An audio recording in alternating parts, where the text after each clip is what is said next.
সবাইকে ঈদ মুবারক। আশা করি আপনারা সবাই খুব ভালোভাবে ঈদে এনজয় করছেন। এটা আমার গতকালের ব্লগ। আশা করি আপনাদের এই ব্লগটা ভালো লাগবে, দেখতে থাকুন।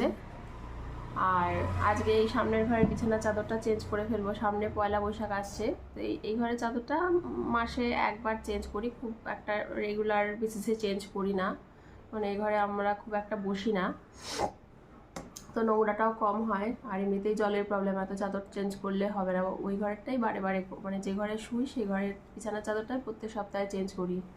তো যাই হোক, একটু পরে চা খাবো, চায়ের সাথে ব্রেকফাস্টে কী করব ঠিকঠাক নেই এখনও।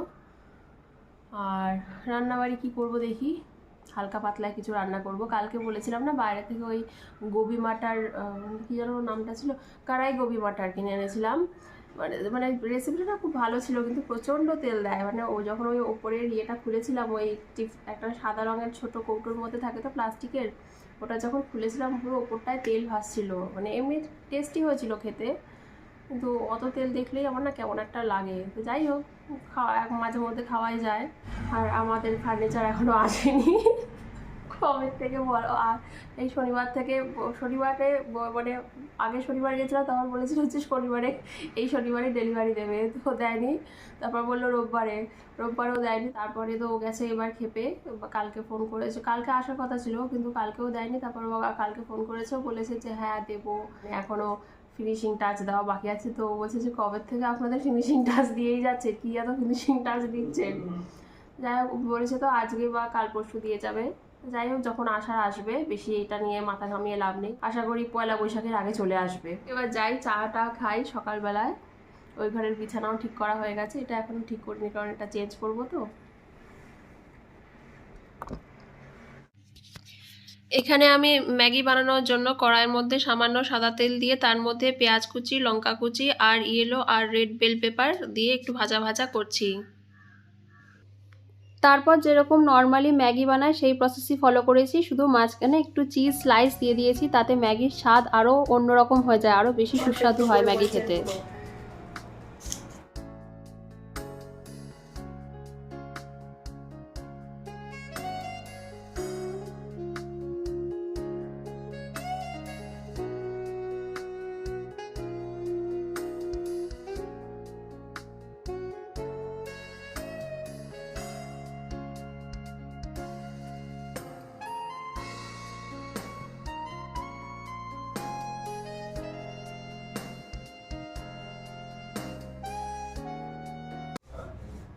আমার না সাদা বিছানার চাদর দারুণ লাগে। ওই ঘরে ও মিটিং করছে, ওই কারণে আওয়াজ পেতে পারেন।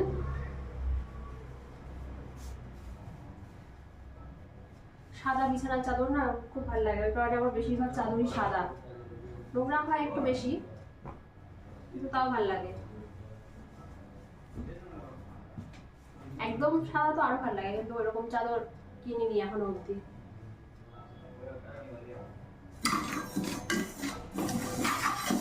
এখানে ডালিয়াটা ভেজে নিয়েছি, 1 কাপ মতো ডালিয়া নিয়েছি, আর 1 কাপের থেকে হাফ কাপের থেকে একটু কম মুগের ডাল নিয়েছি, এটাও ভেজে নিচ্ছি। এই দুটো এবার ভেজে ভালো করে ধুয়ে নেব।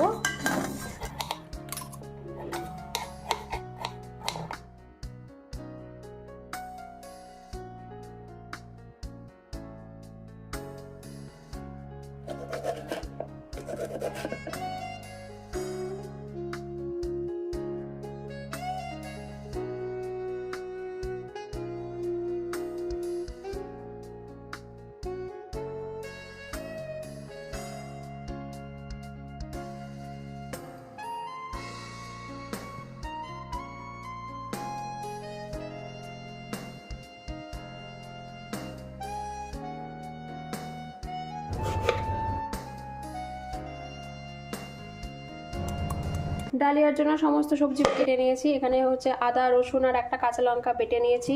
এখানে একটু রসুন আমি কুচিয়ে নিয়েছি, একটা হাফ টমেটো নিয়েছি, টমেটোর বিচিটা আমি ফেলে দিয়েছি।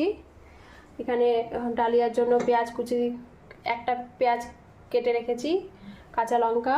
আর এখানে সবজিপাতির জন্য আমি নেব ছোট ছোট কুমড়ো নিয়েছি, আর গাজর কেটে নিয়েছি, আর বিনসগুলো নষ্ট মানে অনেকটা শুকিয়ে যাচ্ছিলো, ওই কারণে বিনসও দিয়ে দেবো।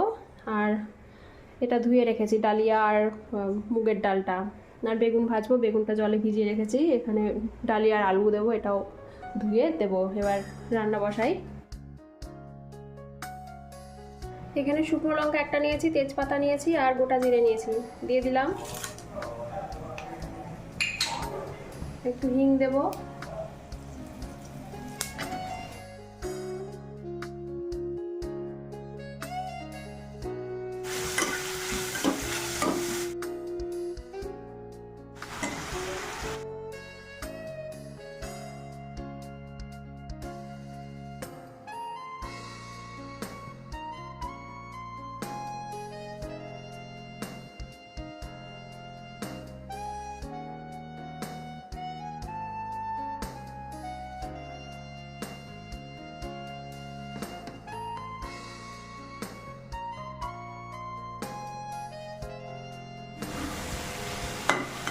দেখে কি সুন্দর লাগছে না, কতগুলো সবজি একসাথে।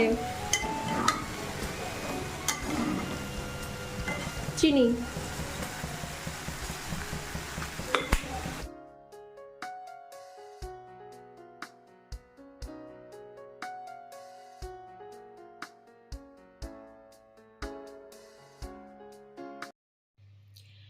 এই গরম জল রাখার বোতলটা আমি সপ্তাহে 2বার পরিষ্কার করি, আর বাকি যে বোতলগুলোতে নর্মাল জল রাখি সেগুলো আমি সপ্তাহে 1বার করে পরিষ্কার করি।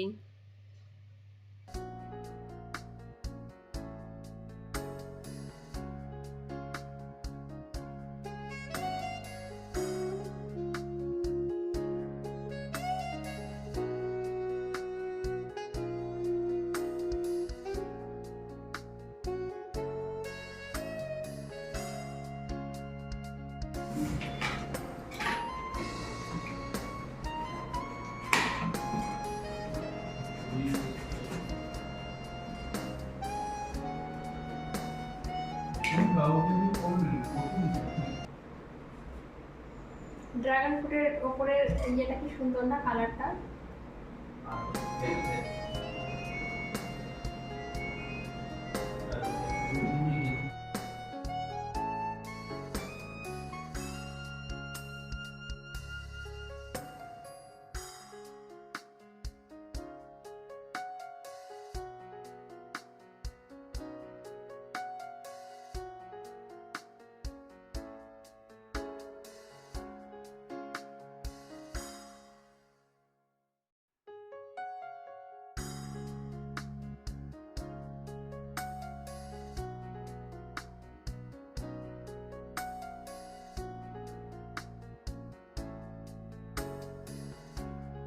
একটু লবণ কম হয়েছে, ওই কারণে লবণটা নিয়ে নিলাম। এমনি সমস্ত সবজি দিয়ে করেছি তো। কালকে যে সিরামিকের বোলটা কিনেছিলাম ওটার মধ্যে আজকে পুরো ডালিয়াটা ঢেলে নিয়ে চলে এসেছি। অনেকটা আটে এটার মধ্যে। গুড ইভিনিং, অনেকক্ষণ পর আসলাম আমার ক্যামেরার সামনে। আজকে সকালে বিছানার চাদরটা চেঞ্জ করে দিয়েছিলাম না, ঘরটা দেখবেন নতুন চাদর পাচ্ছে না, ঘরটাকে অনেক বেশি বড় মানে পরিষ্কার পরিষ্কার লাগে। আর সাদা চাদর পাতলে তো ঘরটাকে একটু বেশি বড় বড় মনে হয়, আমার মনে হয় তাই। তো একটু আগে ডাস্টিং করলাম, এই ঘরটা সকালবেলা ডাস্টিং করেছিলাম না। এই চাদরটা চেঞ্জ করার পর রান্না করতে দেরি হয়ে যাবে বলে তাড়াতাড়ি রান্না করতেও চলে গেছিলাম। তার আগে তো বাকি ঘরগুলো ডাস্টিং করে নিয়েছিলাম, এই ঘরটা করেছিলাম না। ভেবেছিলাম যে বিছানার চাদরটা চেঞ্জ করে ডাস্টিং করব, তো সময় পেয়েছিলাম না, ওই কারণে এখন ডাস্টিং করে নিয়েছি।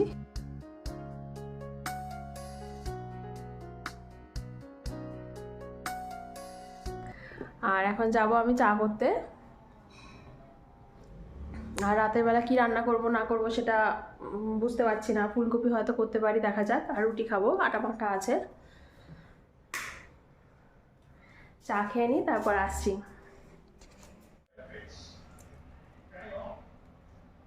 ফুলকপিগুলো খুব ফ্রেশ, এগুলোকে আর জলে সিদ্ধ করব না, ভাপিয়ে নেব না। আমার বর খেলা দেখছে, তার আওয়াজ পেতে পারেন।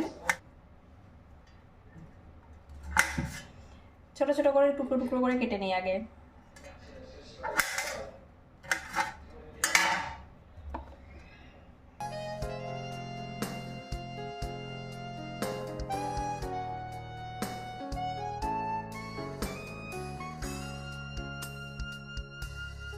এটার মধ্যে একটা গোটা টমেটো নিয়েছি, একটা কাঁচা লঙ্কা নিয়েছি, আর কয়েকটা আদার টুকরো নিয়েছি ছোট ছোট।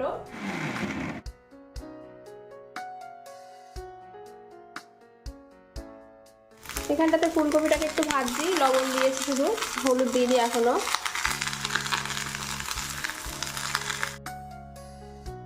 গোটা জিরে,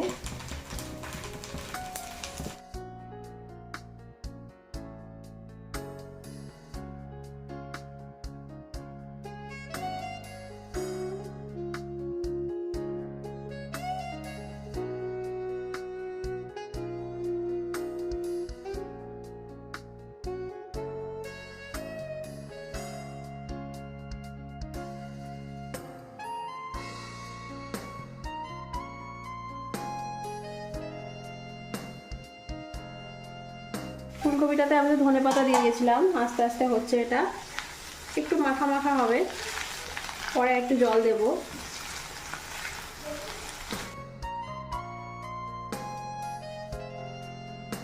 ফুলকপি তরকারিটা হয়ে গেছে। লাস্টে নামানোর আগে আমি একটুখানি কসুরি মেথি দিয়েছিলাম আর গরম মশলার গুঁড়ো দিয়েছিলাম। ধনেপাতা তো আগেই দিয়ে দিয়েছিলাম। একটু কষা কষা রেখেছি, ঢেকে দিই। গ্যাসও অফ করে দিয়েছি। রান্না করতে করতে এসে ফ্যানের তলে এসে বসলাম। রান্নাবাড়ি সব হয়ে গেছে, শুধু রুটি করবো। হাজব্যান্ড এখানে একটু পরে তার মিটিং শুরু হবে, ওই কারণে সমস্ত কিছু নিয়ে বসেছে। আর আমি এখানে হাওয়া খাচ্ছি।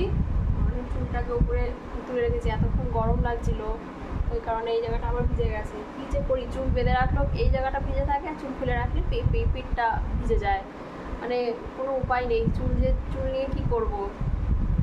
যাই হোক, তাহলে আমার ব্লগটা আজকে আমি এখানেই এন্ড করলাম। আপনারা সবাই খুব খুব খুব ভালো থাকবেন, নিজের শরীর আর মনের খেয়াল রাখবেন। আর আমার ব্লগিং কন্টেন্ট যদি ভালো লেগে থাকে অবশ্যই লাইক অ্যান্ড সাবস্ক্রাইব করে দেবেন। টাটা। ডাইনিং টেবিলের এই ট্রের মধ্যে আমি যা যা রাখি সেগুলো আমি সপ্তাহে 2 বার সরিয়ে সরিয়ে ভালো করে পরিষ্কার করে নিই, নইলে একটা ধুলোর লেয়ার পড়ে যায়।